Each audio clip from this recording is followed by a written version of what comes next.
The Scream Kings are in no way responsible for any encounters with the paranormal, extraterrestrial abductions, eldritch insanity, hauntings, curses, hexes, demonic possessions, cryptozoological sightings, or any loss of sleep that may result from listening to this podcast.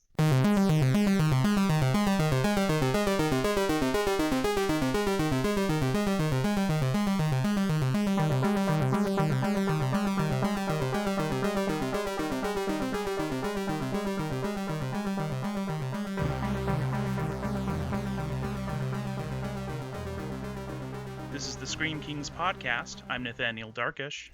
And this is Max George. On the count of 3, you will be in the sunken place. Oh, goodness. We're going to talk about an incredible movie today. I'm very excited. This movie blows me away. Yeah, it's one of my very favorite movies of last year. Of course, we're talking about the Oscar award-winning film, Get Out. Ba-ba-dum. That's right. Horror movies can win at the Oscars too, people. Not very often, as we will discuss in some length, but when it does, it's super awesome, and I think it should happen more often. Get Out! So I guess we could just do a quick plot summary and then start digging into what makes this movie so freaking amazing. Beforehand, I do want to drop the spoiler bomb again. This movie is really brilliant, and the plot is very intricate, and a lot of the spoilers we're going to drop, I had no idea they were coming when I first saw this movie. So if you genuinely do not want to be spoiled, especially in such a good movie like this one, go watch the movie first and then listen to the podcast, because this movie has some pretty intense stuff that is very big in terms of spoiler criteria, I would imagine. Yes. And, I mean, it's not that hard to find this movie. It just won an Oscar, so it's really available for rental everywhere. You know, you can Redbox it, you can, find it on Amazon, or, find it in stores or whatever. So it's a very accessible movie, and I think pretty much anyone who is a fan of horror is going to absolutely love it. Agreed. So, let's get into the plot. If you don't mind, I'd like to start us out. Go ahead. Okay, so the beginning of the movie is really kind of spooky in itself, just because you have this African-American individual walking down the street, and then this car pulls over, and you don't really see a whole lot of what's going on, but clearly he's getting abducted and beat up, and then he gets pulled into the car, and that's how the movie starts. And then the credits start to roll, and for me, this was almost one of my favorite parts of the movie, because the credits kind of were split into two different musical themes. The first part was kind of this fun, jazzy, kind of, fun and upbeat type of music. And then the second part became this weird, like, voodoo-ish kind of creepy music going on in the background. Yeah, lots of ahs, but but not pretty ahs, like scary ahs. Like demon ahs. I think we Yes. found the hashtag for the episode. Hashtag demon ahs. And so that really, I think, set the precedence for the movie, is that you knew this was going to be something creepy. In the beginning of the movie, there's this individual, an African-American, and his acting is just phenomenal. And it's Chris Washington. He is... Oh, no, excuse me. It's Daniel Kaluuya? I don't know if I'm pronouncing that right. He plays Chris Washington. Excuse me. Yes, Daniel Kaluuya. And his girlfriend, who is named Rose Armitage, and she's played by Allison Williams. And they're just kind of having this nice little exchange, and she wants him to meet her parents. And he's very concerned about him being an African-American and how that's going to be coming across to her family. You kind of get the sense that maybe her family is one of those old-fashioned, where racism is still alive kind of a deal. Maybe they had talked about it before. And so there's a little kind of uncertainty with that. And she assures him that they're very progressive, that her dad would have voted for Obama for a third time. And really, wouldn't we all have voted for Obama for a third time? Better than our current political leaders. If we want to talk about a real horror movie. Anyway... And then they end up going, and they are driving on this road. We find out that he's a smoker, but he's trying to quit. His girlfriend isn't really a big fan of that. And all of a sudden, this deer jumps out of nowhere, and they hit the deer and kind of swerve off the road. And eventually, a police officer comes, And again, a big part of the movie are these underlying, and really not underlying, but kind of subtle racism tones that really get under your skin. The police officer comes up and is talking to the girlfriend, Rose, and is asking for her ID and her driver's license, and, just typical police officer things to do. And then all of the blue, he asks for Daniel Kaluuya's character for his ID. And it's like, well, why? He wasn't driving, he was a passenger. And Chris Washington's character kind of is getting, kind of passive with it, saying, okay, it's fine. But his girlfriend, Rose, is really like, no, what are you doing with this, officer? Like, really kind of puts the officer in place, which was very refreshing to see. And I don't know if you agree with that, but I think it was really a good point that the movie made very apparent that this girlfriend was very anti-racism, which was nice to see and kind of gave you a sense of comfort. Though, kind of referencing some spoilers that are about to come, maybe that wasn't just a anti-racist move on her part. Maybe there was an underlying reason why she didn't want his ID to get scanned into the police system. I know, but at the time when I was watching this, I thought she was being a good person. Yeah. And I really just gonna kind of interject here that I really like that it's, kind of right off the bat, you have this example of a very real, everyday sort of instance of racism that's so institutionalized in America that, we just get to see what it's like in terms of awkwardness, and how someone who is black has to unfortunately be kind of used to that sort of treatment, even if it doesn't make sense and is wantonly racist. Versus someone who kind of views the world as, hey, like, we should be seeing, or hey, the world is better than this, like, we've moved past this sort of racism in America, like, why would you even ask for an ID of a passenger? And so, I mean, I like that it's a very clear example of something that is really, really very common in the United States today. And that's the first, like, kind of icky, gross, racist instance that we see. And it just starts to snowball there, because once they get to Rose's house, we meet the parents, and the groundskeeper is African American. And Chris Washington obviously noticed this, and it's clear that he's uncomfortable with this. Oh, and also the housekeeper is too. Right, and that's where I was headed. Like, and after the tour, he walks into the kitchen, and I love the scene where it, like, comes across the kitchen, and there's just this African-American maid smiling from ear to ear at the kitchen, and the music is just so perfect. And I remember being physically, like, ill, because it was like, oh my gosh, we're doing this. This is actually happening. Yeah, but something I really like is that it then hangs a lantern on all of this, that Dean Armitage, the father of Rose, whose acting I thought was the best in the entire show. I loved how he composed himself and how he, I don't know, portrayed this, like, unstable father. Oh, I thought he was great. It was weirdly hot to me for some reason. Okay. Well, you might be a fan of The West Wing then, because he's in that. And but yeah, so that's the actor Bradley Whitford, who, like I mentioned just now, is in The West Wing. He kind of, like, is a sort of dark, twisted version of his West Wing character in a lot of ways, which is kind of a fun thing. Good to know. But yeah, I like that, his character immediately hangs a lantern on it, like, oh, like, yeah, you saw that, Walter and Georgina are the people, who are our servants, are, black and we're white, and it's, kind of this awkward thing. It's like, hey, like, just want you to know, like, it's not anything about racism or anything like that. We hired them to help take care of my parents before they passed, and then, just, wanted to keep having them work with us because they became part of the family. And so, you kind of see this, like, well, is there racism? Or, I mean, is it okay for, a black person to work for a white person? It kind of, like, puts immediately into question this sort of, like, what is the kind of line of what's racist and what isn't these days? Right, and I think that's the true horror behind this movie, and we can get to this a little bit more in detail later on. But in terms of supernaturality, if that's a word, I don't know. If it isn't, I just made it up. Um, It's it definitely not a word. I don't care. It's a word now. It's a Max word. Um, it really shows the horror that still is out there in the world, and that is racism.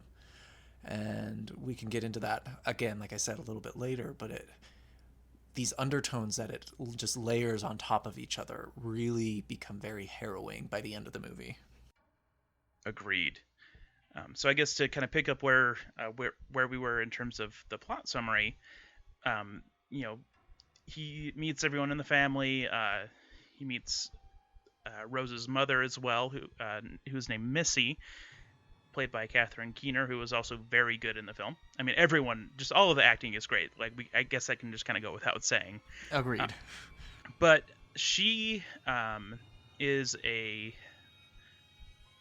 therapist, psychologist, something along those lines. It's Psychiatrist. She is, kind of makes an offer like, hey, like, so you're wanting to quit smoking? Like, I can help you with that. I have experience doing Hypnotism.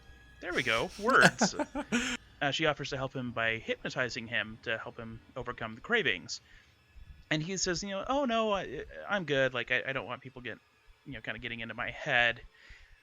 And then shortly thereafter, you also meet Rose's younger brother, Jeremy, who is a little bit more overtly racist in his interactions. He starts saying like, oh, like, hey, with your ethnic, kind of your ethnic background, like, you'd be really good for being an MMA fighter and things like that. And he's just like, oh, like, pardon me? Like, why does being black make me, have to be that kind of thing? And so as it's going forward, we find out that, hey, there's going to be this big family hosted party the following day that all of their friends are going to come and visit, and so Chris is going to meet everybody and get to visit with all of their wide circle of wealthy friends. And so the following day, start meeting all of these friends at this party, and there's more of the subtle racism going on. This, a lady feels open and walking up and feeling his muscles and saying he's so handsome, and like getting like too close to him, or people are asking him questions about what it's like being black in America and things like that. And it's not that these are any one of these things would be necessarily inappropriate if they were handled in a different way, or if they were approached asking for permission or things like that. But it's just thing after thing after thing after thing after thing where you see that he's kind of feeling attacked, and then finally he sees one other black man there. And he goes over and just tries to introduce himself and say like, hey, like, it's good to see another brother over here. And the guy speaks very differently, very articulately, in a way that's uncomfortable. Right. It's like a creepy over articulation, like very proper, very firm. It gives you goosebumps. Yeah, and that's the character Andre, played by Lakeith Stanfield, and he's just saying like, oh, well, I'm glad that you feel more comfortable being around me now that I'm here, like things like that. It's just kind of this weird awkwardness in this conversation. And right after that interaction, where Chris goes for like a fist bump, and the guy just like grabs his hand and like shakes it, which is weird.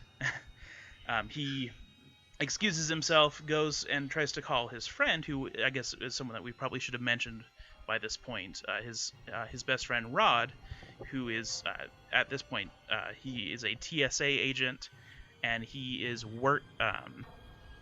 like taking care of Chris's dog, and is kind of his connection to the outside for the purpose of the film. And he's the smartest guy ever, like the smartest TSA worker I've ever known. And so it gets to the point where Chris kind of sneaks a picture of Andre just so he can kind of show his buddy Rod what's going on. And when he does that, Andre kind of snaps and kind of comes out at him and says, "Get out, get out, get out." Almost very warning like. And attacks him. Right. And that's really when the movie starts to snowball, because then Rod kind of figures out that Andre is this friend that they've known. And he, like a friend of a friend. Right. Who had been missing, who's gone. And so Rod starts, really freaking out that, Chris, you got to get out of there. Chris agrees. He goes to his girlfriend, Rose. And Rose, up to this point, has been very supportive of defending against all of the racism with her brother and her weird parents, and has been very vocal about it. And so you kind of are rooting for her as well. And actually, I'm going to put the brakes on where we are because I realized we skipped something that was extremely, extremely important. The hypnotism? The hypnotism.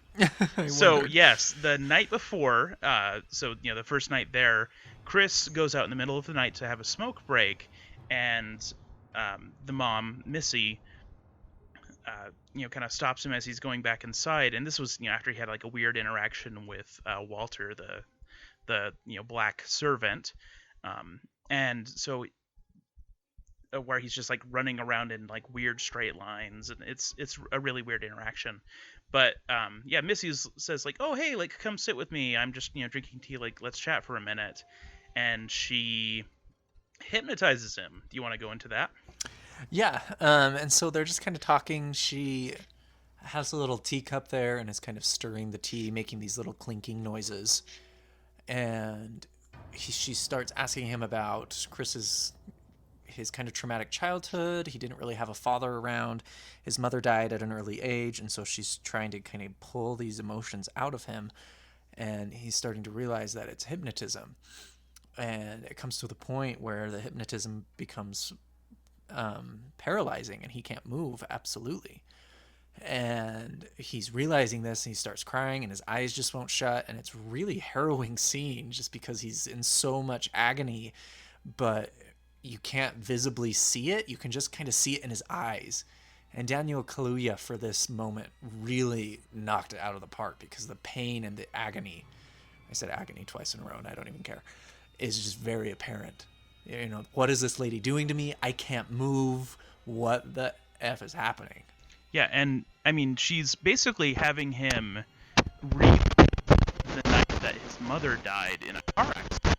He sat there watching TV waiting for her long after the point that he should have called for help or something like that. And so he's going through all of those emotions again, and she sends him into what she calls the sunken place, where he's kind of just stuck in that emotion.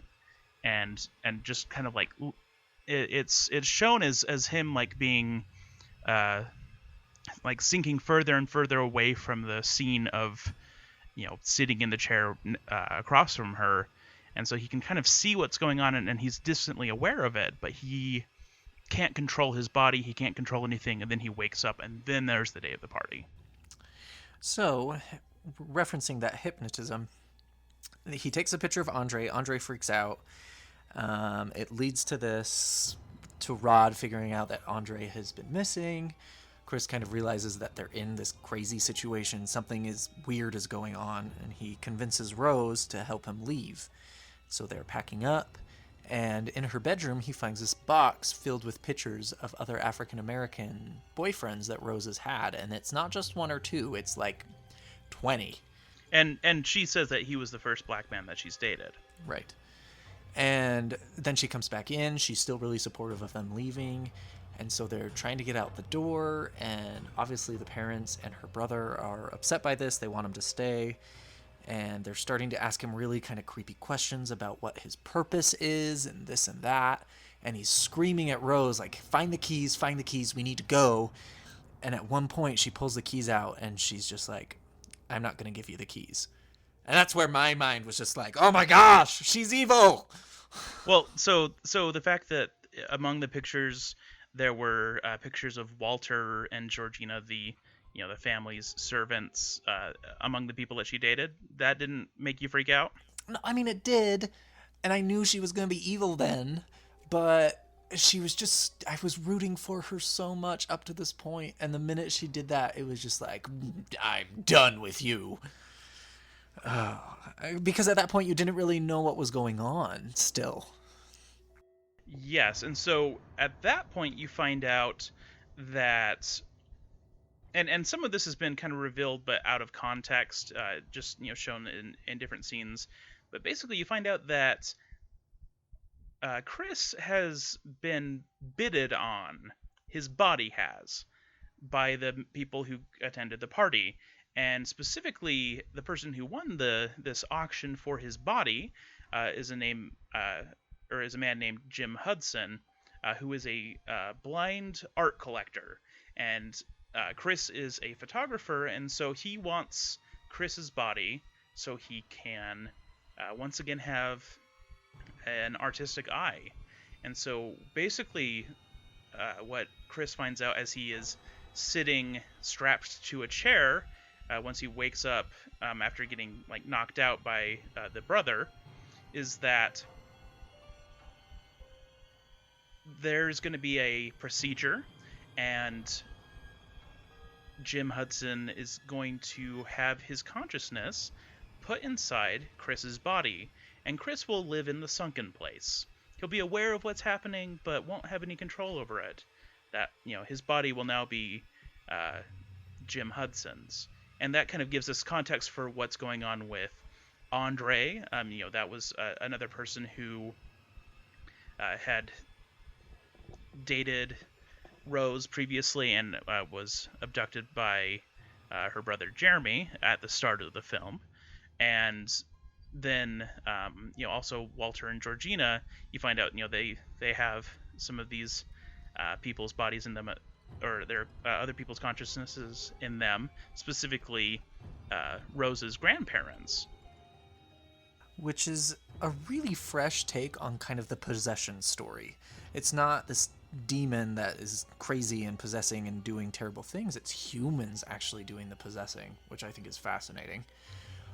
And I guess for sake of time and the podcast, we could go over scene by scene by scene.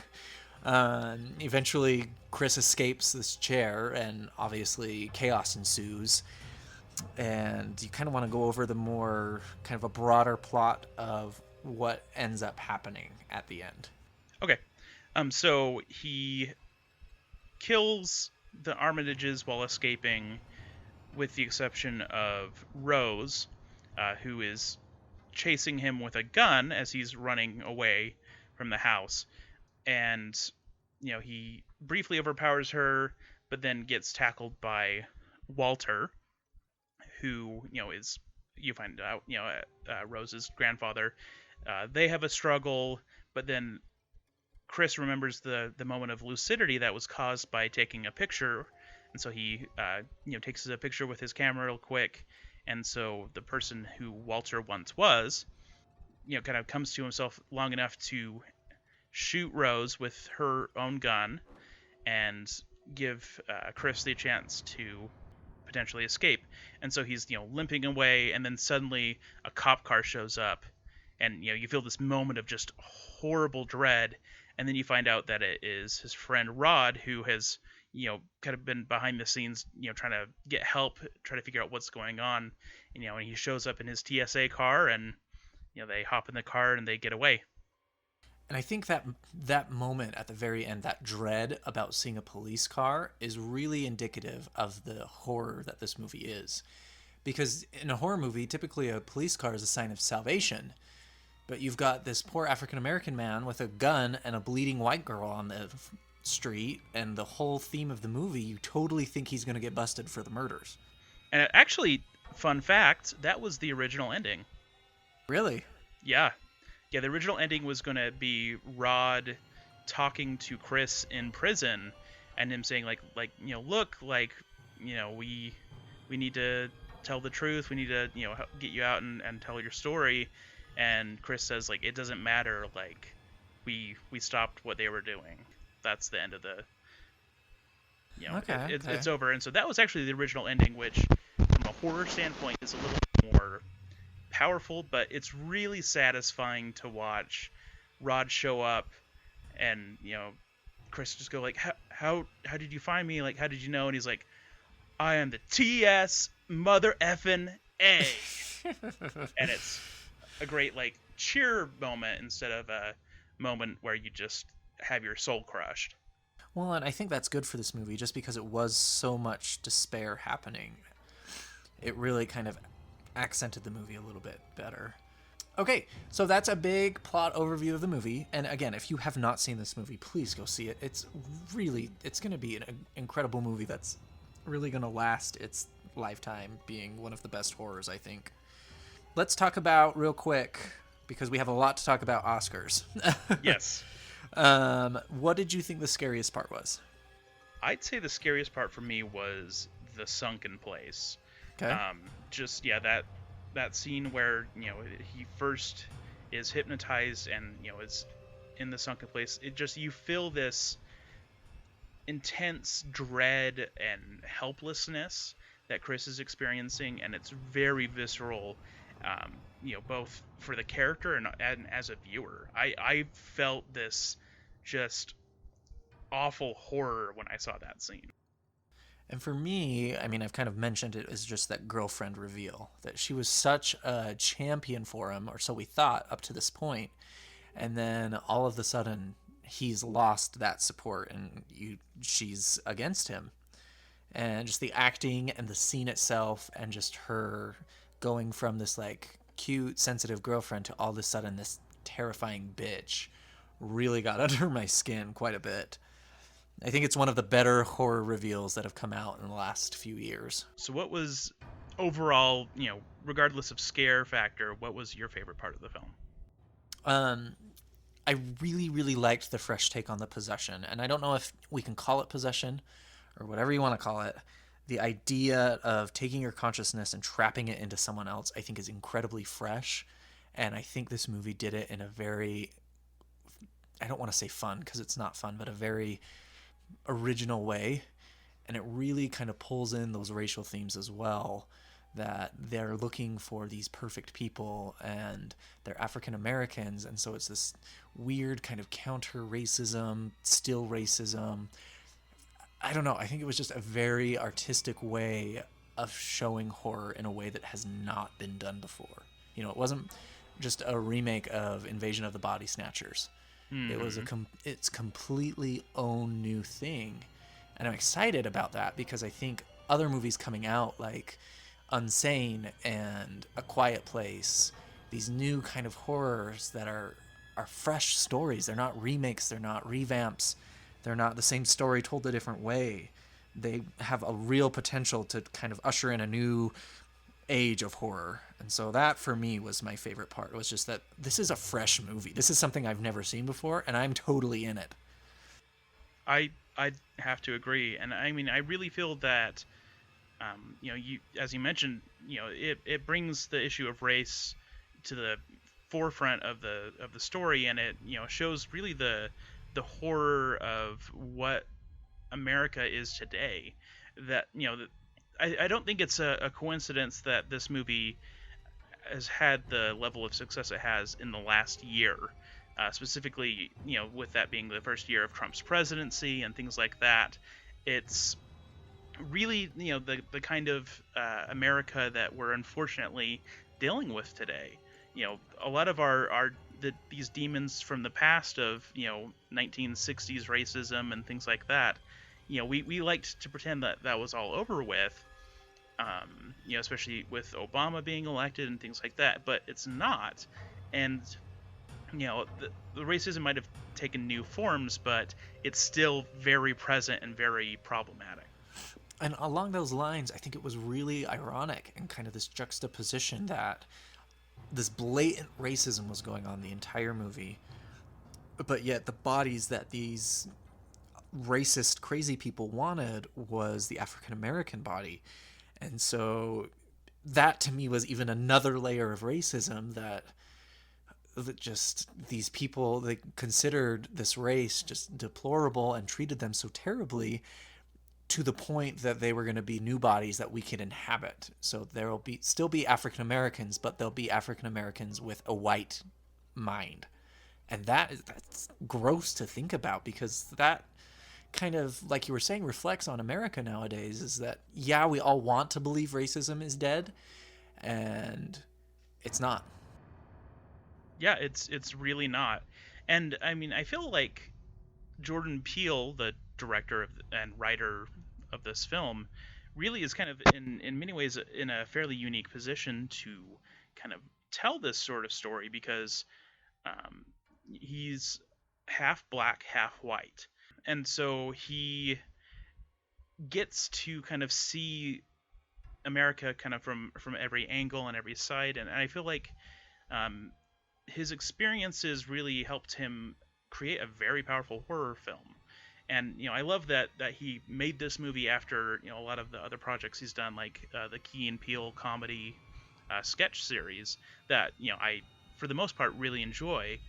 But I like that instead of kind of just taking a funny approach, he decided, hey, I'm going to tell a really powerful horror story dealing with these same issues of race that I've been working around for most of my career.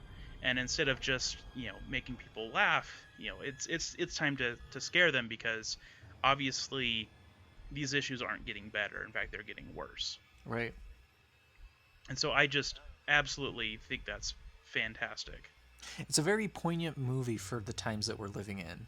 Everyone is clamoring for social justice, but behind closed doors, there's still a lot of these feelings that go around, and whether that's racism or sexuality or immigrants, a lot of these ideas are still so pervasive out there.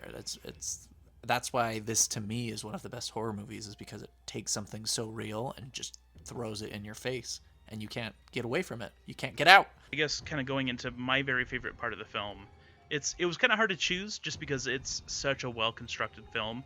I watched it a couple of times now, and every time I notice more levels and kind of more things being foreshadowed and set up, and so all of the writing is really strong. But I feel like one of the most powerful scenes is the auction scene, which we didn't really touch on in great detail, but it's these everyone is sitting, and it looks like they're about to play a game of bingo. They all have bingo cards, but they're using it to place their bids, and it's just Bradley Whitford's character standing in front of them all, just silently raising up fingers.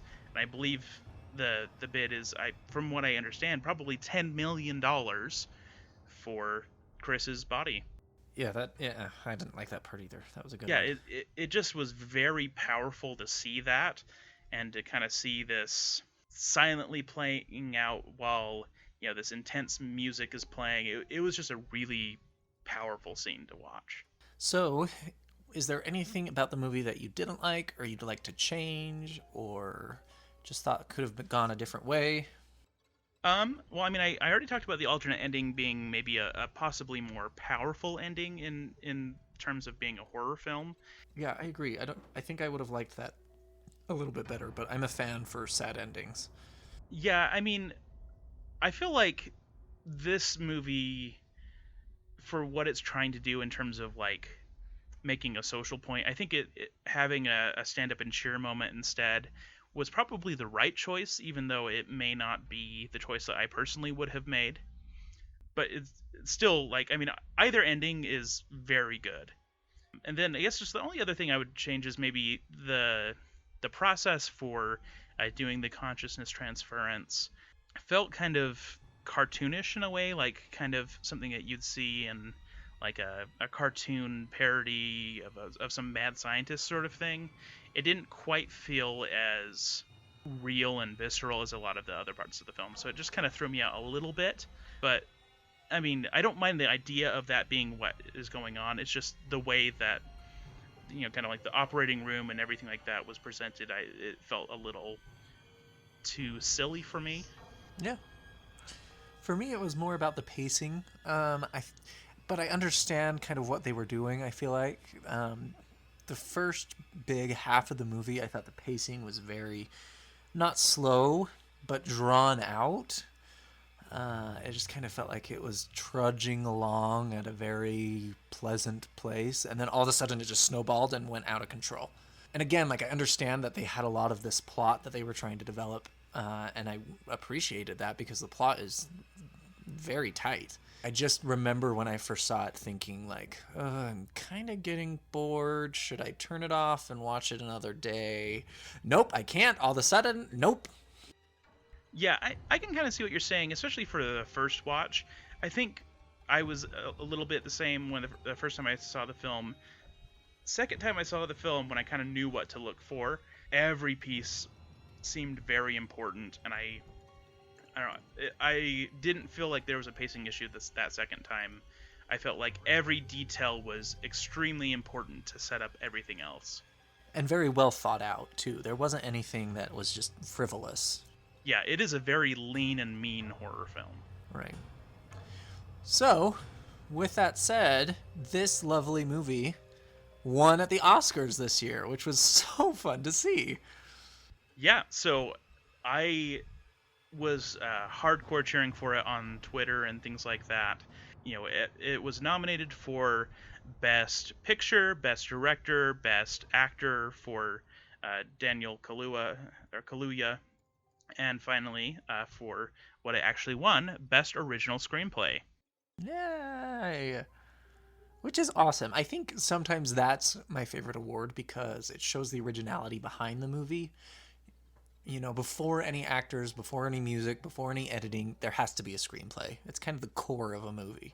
Yeah, and I feel like Jordan Peele, once again, just really knocked it out of the park. His writing, his directing, everything was just amazing. And honestly, I think if it wasn't up against Guillermo del Toro, I think he could have easily won Best Director for that as well. And with that being said, Guillermo del Toro did win the Best Picture for Shape of Water, which was also a big win for the horror community because it is very much influenced by classic horror films. But also Del Toro is huge into making horror and fantasy. And I've done some research that he really was hoping that this movie would do well because he has some ideas for a Lovecraftian movie, which I think he would just blow out of the water. Yeah, gotta take a moment just to talk about how much I love Guillermo del Toro because he is the man. He is one of my favorite directors working today. I recently saw Shape of Water. It wasn't my favorite of his films. I didn't like it either. I thought the plot was terribly boring. Like it was like I thought it was fine, but it wasn't. I think at the same level as something like Pan's Labyrinth, which he just should have won all the awards, but it didn't win any awards as far as the Oscars go, which is stupid. But that's a different conversation. And I loved the cinematography. I thought the music was beautiful. The puppetry was stunning. Yes. And this is a podcast for another time. I didn't think it was a horror movie at all. Yeah, no, I don't feel like it was a horror film. I feel like the horror community is as excited about the win there as it is because Del Toro has directed several horror films. And also, I feel like just because you can really see the kind of like classic Universal monster movie influence on how that film was made, that's also a big part of why it's such a big deal to horror fans. And also just because ultimately just really any genre film winning is really makes for a good day at the Oscars. I feel like genre fiction in general, be it in literature or in film or whatever, just often gets the raw end of everything in terms of like critical reception, which is really stupid because most of the books that have made the biggest difference in my life have been fantasy or horror or sci-fi. Right, and that's kind of the struggle of the Academy. They have it's almost like a clique of movies that they really hone in on and focus to. So any win that the horror community can get is a win. Yep. And speaking of which, I just kind of wanted to just talk about some of the ways that horror has been represented in the past at the Oscars. Hit us. All right, so the first nomination that has ever been for an Oscar film was for sound recording for The Bride of Frankenstein, which I'm just going to come out and say that's a criminal crime that's all it was nominated for, because it should honestly have Best Actor and Best Actress nominations at the very least, because Karloff as Frankenstein's monster is just incredible. And I'm forgetting her name, but the actress who played the Bride of Frankenstein, even though her screen time was actually pretty minimal, also just knocked it out of the park. So, just gonna drop that there. So, then after that, we have Psycho being nominated for Best Director and Supporting Actress for Janet Leigh. Didn't win anything though. Rosemary's Baby was the first horror film that had any big wins. It won Best Adapted Screenplay. Oh, no, sorry, didn't win that. It was nominated for Best Adapted Screenplay, and it won Best Supporting Actress, actress Ruth Gordon. And then the first really kind of breakaway hit in terms of Oscar nominations in horror was The Exorcist, which had 10 nominations and won Best Sound and Best Adapted Screenplay. I'm going to agree with the screenplay sound. Honestly, I think it could have done better. Agreed. But yeah, I mean, so it had nominations for pretty much all of the major Oscar things, Best Picture, things like that. And then Jaws was nominated for Best Picture, but Spielberg kind of got snubbed on that one, which is a shame because it's a really good movie. Then just, kind of a few rapid fire. Omen had an Oscar for Best Score, Alien won for Visual Effects, American Werewolf in London had Best Makeup, Poltergeist had 3 nominations, the remake of The Fly had Best Makeup nomination, Aliens had 7 nominations and won in some technical categories. First, really big win in terms of acting was Best Actress for Kathy Bates for the film Misery. And yeah, she knocked it out of the frickin' park. Oh my gosh, that movie still gives me nightmares. I know, I absolutely adore that movie. It's by far one of the best Stephen King adaptations. And Kathy Bates, can haunt my dreams, even though I think in real life she'd probably be really delightful. No, she's terrifying to me. If I met her in person, I would be so scared. Oh yeah, well, I would be afraid of being kneecapped, but, that's because of Misery. A few years later, we had The Silence of the Lamb, which totally just knocked it out of the park. It swept all of the awards. It won Best Director, Best Adapted Screenplay, Best Actor, Best Actress, and Best Picture. So, yeah, that one won all the awards, as it should have, because it's a pretty much perfect movie. Yeah, agreed. And then since Silence of the Lambs, we've seen actually very little in terms of horror. We had Director Screenplay nomination and Best Picture nomination for The Sixth Sense, and then Black Swan got nominated for Best Picture, but neither of those films won anything. And then we have Get Out winning this year, so we are now caught up.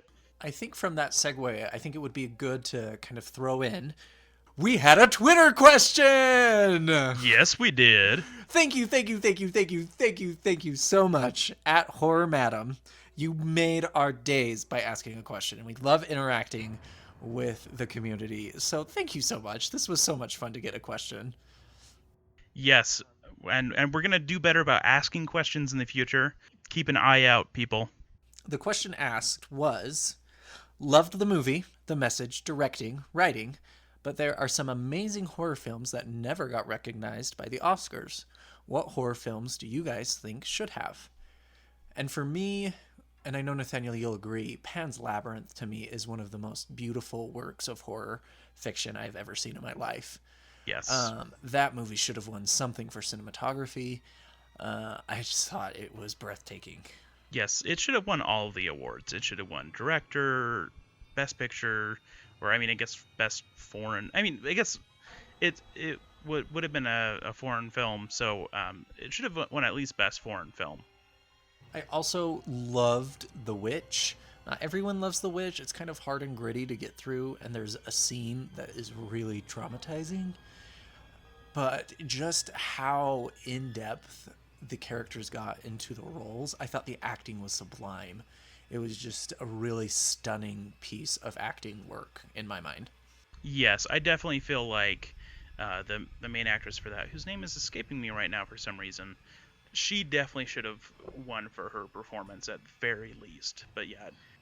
Other than the baby scene, this movie has one of the scariest scenes of all time I've ever seen in my entire life. We should probably do an episode about this movie. I love this movie. Yeah, me too. I really want to cover that one. So I wholeheartely agree there. Let's It was see. Anya Taylor-Joy who played Thomasin in The Witch. She was the one who you were referencing earlier. One more movie that I want to recognize that I absolutely love is The Babadook.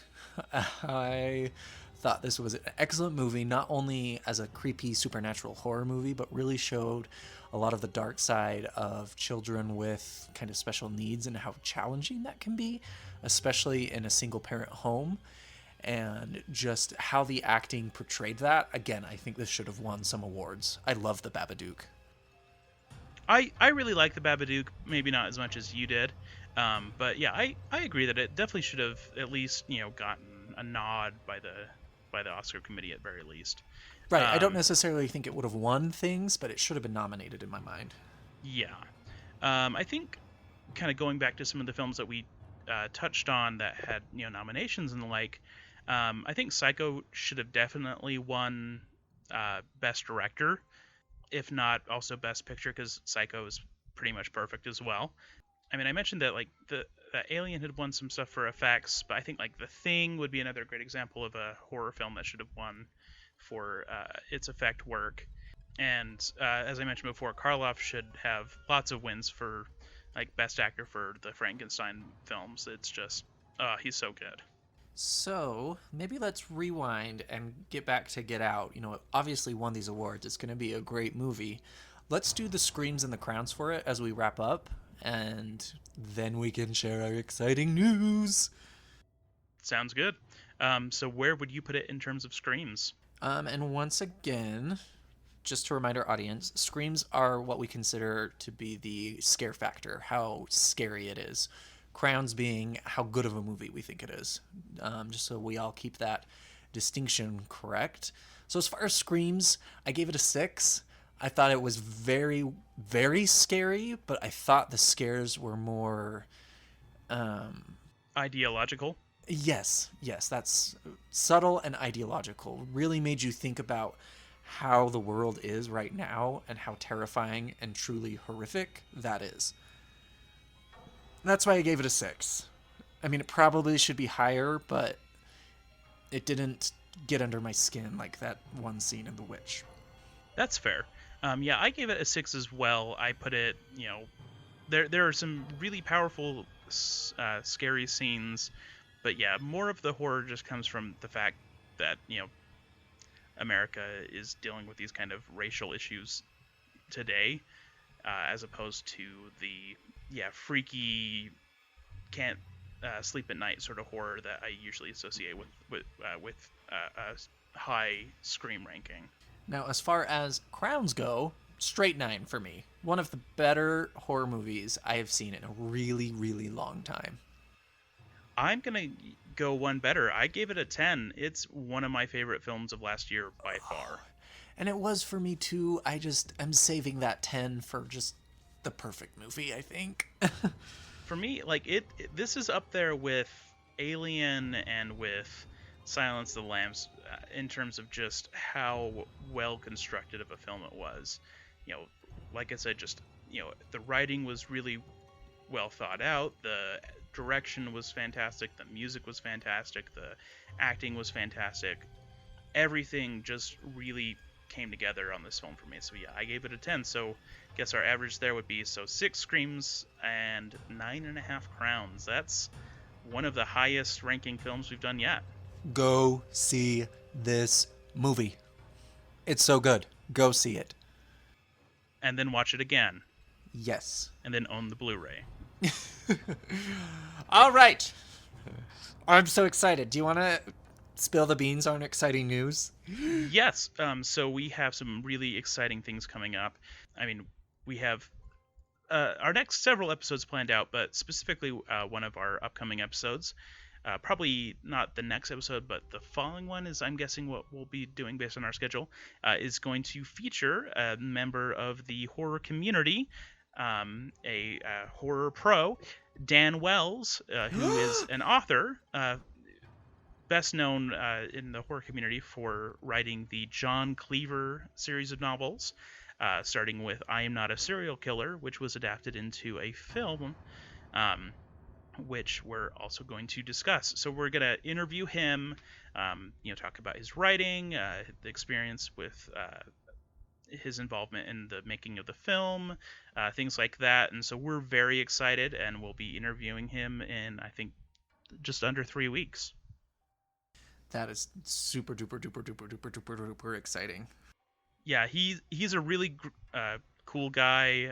I've met him at several conventions and the like, and got to talk to him at the Life, the Universe, and Everything convention last month, and he agreed to be on the podcast, and we got everything scheduled with him now to do that. So very excited there. My other fun news I would like to share is I just got done being a voice actor for one of our favorite podcasts out there, Monsters Out of the Closet. They did a special episode for the month of March called Journeys, and it is a grinder date gone terribly wrong. And I play the voice of a very douchey, athletic gay boy who is completely not who I am in real life. So that was fun. And it is called Journeys, like I mentioned. If you love zombies, if you love horror, if you love road trips, if you love the Muppets, you're going to love this episode. It's a lot of fun, and I had a blast doing it. Definitely go check them out. They're on Twitter. Their handle is Pod Monsters, and they have supported us very much through our podcasting terms, and we just have to give them a big old thank you for doing everything that they do. Yeah, and I guess also just to mention them, we're also in the works of doing or of planning out an episode that will be done in conjunction with them. We'll review a movie together. We're probably talking about covering one of my all-time favorites, The Orphanage, which also should have won some awards because it's pretty much perfect. Or, in its true title, El Orfanado. Yes, it is Spanish. It should have won so good. Best Foreign Picture. Agreed. All right, well, do you want to do some housekeeping? Please send us comments, send us messages, send us reviews. We love that so much. Hit us with all our handles, Nathaniel. Okay, so we are at Scream Kings Pod. So that is for Twitter, obviously.